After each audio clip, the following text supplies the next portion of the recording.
Ravencraft. I'm going to have to do this quick because I'm doing it handheld.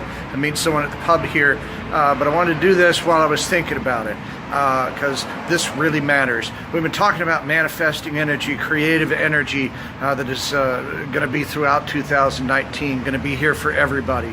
I want to talk about what is going to get in the way of that.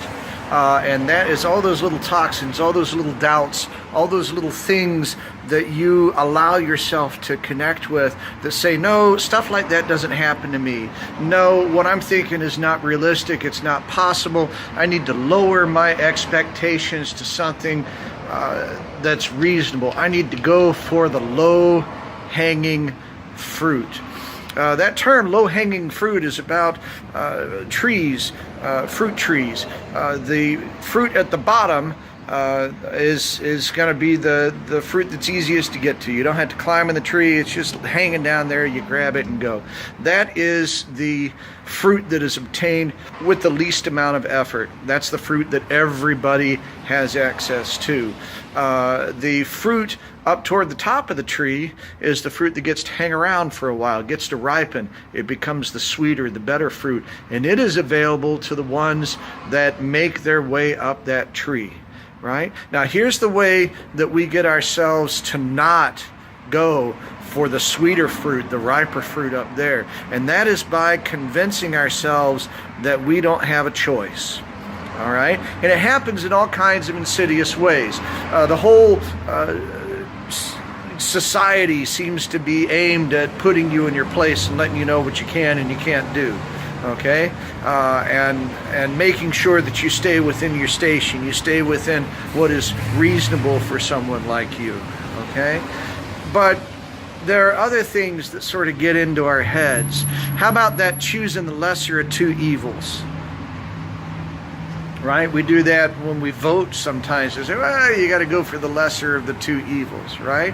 Well, maybe you don't. Maybe just say, no, you got it wrong. Give me another choice. Or you go find another choice and you do something else. Think about all those little memes that you see where they say things like, I saw one the other day that was, from now on, you only get to watch one kind of movie.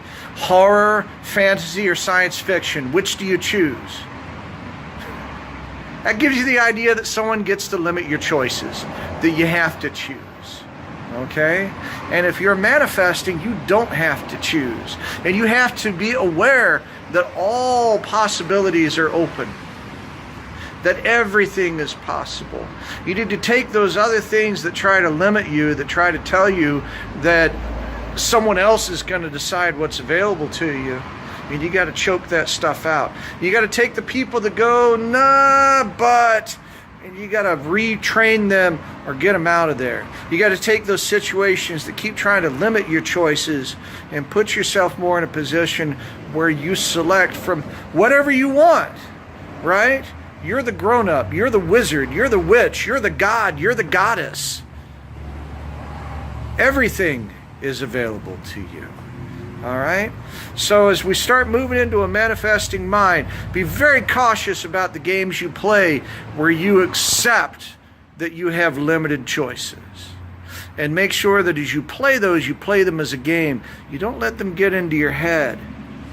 You know, some of us grew up at a time where there were only 4 television channels, 4 choices of what to watch. Now, that moved to the cable where there's hundreds of channels. And then it moved to the digital media, streaming, where if you're willing to do some digging, almost everything is available to you anytime you wish. Which world do you want? Who gets to decide which world you get?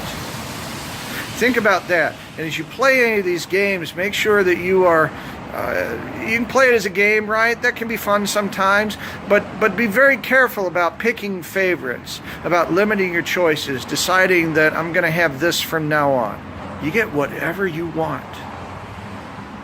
Whatever you want. You just have to decide that it is so.